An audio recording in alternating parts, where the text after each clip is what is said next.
of this. This is Geometry Chapter 7, Quadrilaterals.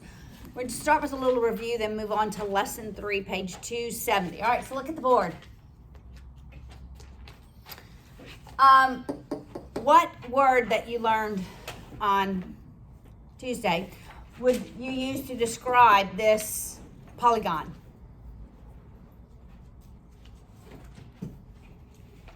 Yes, Julia? Concave. Yes, concave, because I can connect 2 points and that segment exits the actual quadrilateral. All right. What would you name? What would be a name of this polygon? Sam? Convex. Okay, it'd be convex. Okay, a convex what?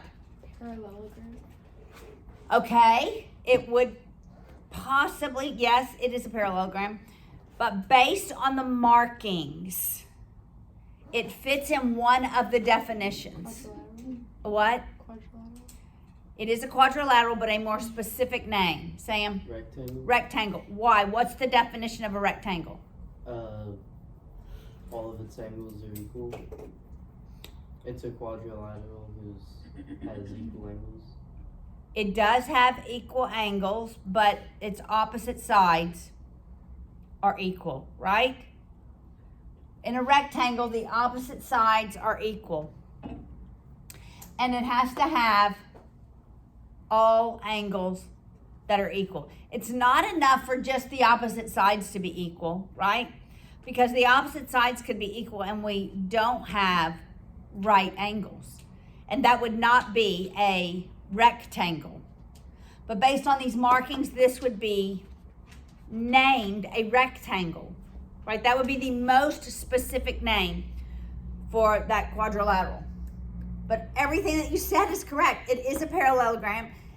It is a quadrilateral, right? All those words are right. What about this next image? That polygon. Square. It's a square. How is a square different from a rectangle? Yes? All of its sides are equal. All of its sides are equal, right? So can a square also be a rectangle? It can be, but can a rectangle be a square? No. All right, and then this last image. Looking at the last image, what would you call that? What would be the most specific name you could give to that?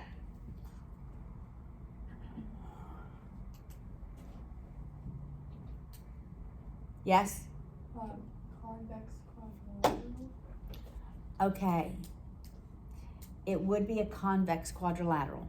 Yes, that'd probably be the most specific you could give it because I haven't marked anything. Any sides that are parallel, any sides that are equal. Okay, but I want us, with this quadrilateral, I want us to name 2 consecutive sides. Who can name 2 consecutive sides? What's another word we used for consecutive? Does anybody, what? Adjacent. Adjacent. All right. So, 2 consecutive sides. EH and EF. E, H, and EF. What is true about consecutive sides? They connect. They share a Common point. common vertex. That's right. Consecutive sides share a common vertex. So if I say EF, then the letter E or F must be in the next side. Make sense? So EF is consecutive to FG. FG consecutive to GH. EF consecutive to EH. Because they share a common vertex. Make sense? All right, so can you name consecutive angles? Allie, can you name consecutive angles?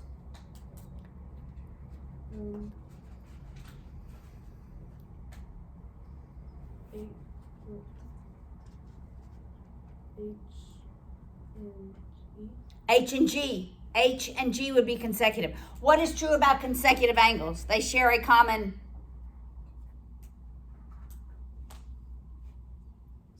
side. That's right. They share a common side. So H and G, those angles, share the side HG. Remember, angles are constructed by rays. the sides now become the rays of an angle. All right, so H and G. What would be opposite angles? Opposite. Kamaya? H and F. H and F would be opposite. That's right. And so would E and G. All right? Now, what do you know that is true about every single triangle that is constructed? 100% of triangles are this. And what are some facts about every triangle? Yes. The angles equal 180. The sum of the angles is 180. What else is also true? That is absolutely right. What is also true about every single triangle? They have 3 angles, 3 sides, and 3 vertices. Okay, they have 3 angles, 3 sides, and the angles are the vertices. Yes. What else? What else is true about every single triangle? Equals 180. The sum equals 180. Callie just said that. Sum of the angles equals 180.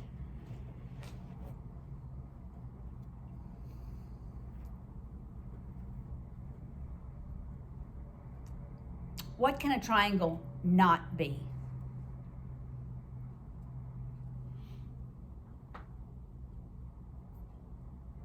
Anything more than 3 sides? Yes, but it's a what? Yes. Not be concave. Correct. So every triangle must be Convex. convex. 100% of triangles are convex, right? All right, what are the facts of rectangles that we've learned? All of its angles are equal. All of its angles are equal. Luke, what else have you learned about rectangles? All angles are equal. They're all 90 degrees. All angles are equal and the measure is 90 degrees. All right. What else? Evangeline? What else about rectangles? It has 2 pairs of sides and parallel sides. Okay. 2 pairs of parallel sides. All right. What else? One more thing. The opposite sides are equal. Opposite sides are equal.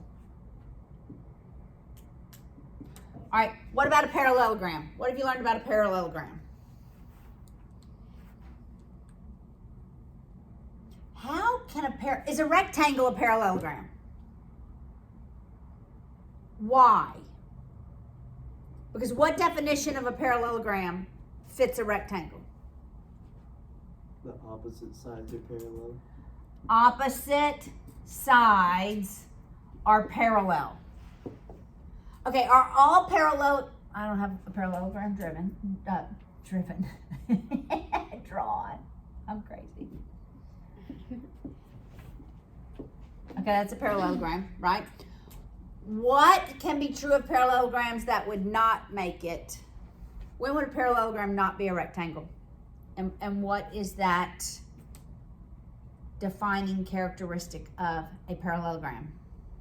The opposite angles are equal. Okay, opposite angles are equal, so that's opposite angles. Is that true? Yeah. What else? What are some other facts about a parallelogram?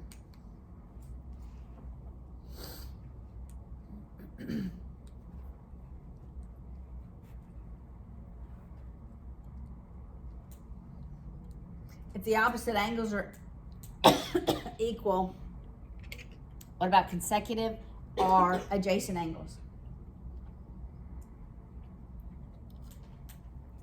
What's true about consecutive angles? Go ahead, Julia, say it.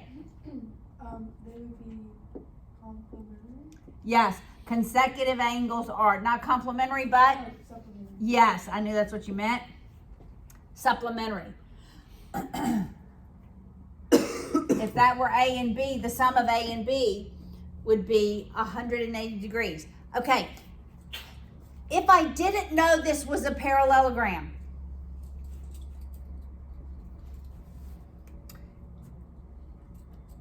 if I didn't know that this was a parallelogram, and I only knew that angle A equals angle D, and I knew that A and B were supplementary, could I know it's a parallelogram? Let me write what I just said.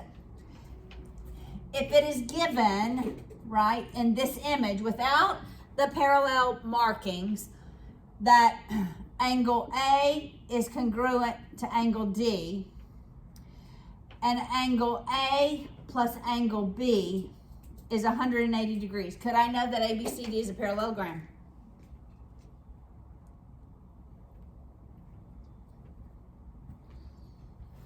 Think about parallel lines, right?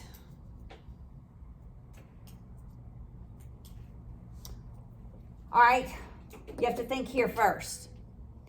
If A and B are 180 degrees, how are A and B related in terms of parallel lines? Interior angles on the same side of the transversal. Interior angles on the same side of the transversal. They're supplementary, right? From this, could I write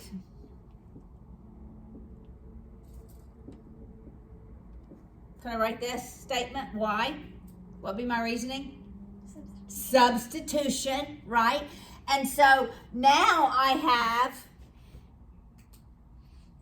another set of interior angles on the same side of the transversal. So you see how a parallelogram follows the rules of parallel lines? And so if I know the lines are parallel, I can know about the angles. If I know the angles follow the rules of parallel lines and transversals, then I can know it's a parallelogram. Does that make sense?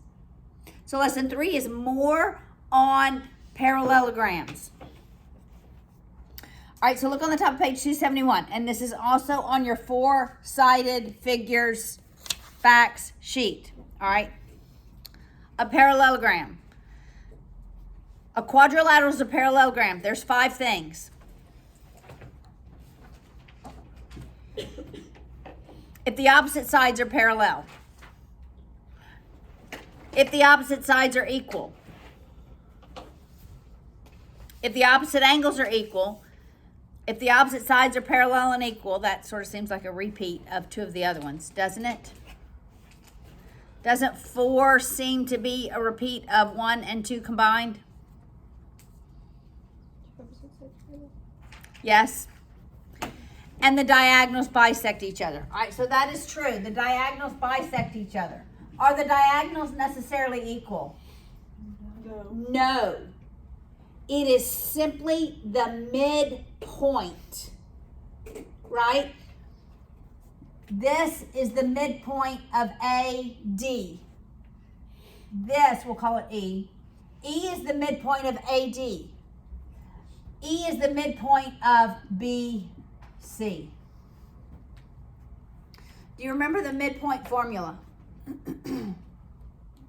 Didn't I give you guys the midpoint formula when we did the slope?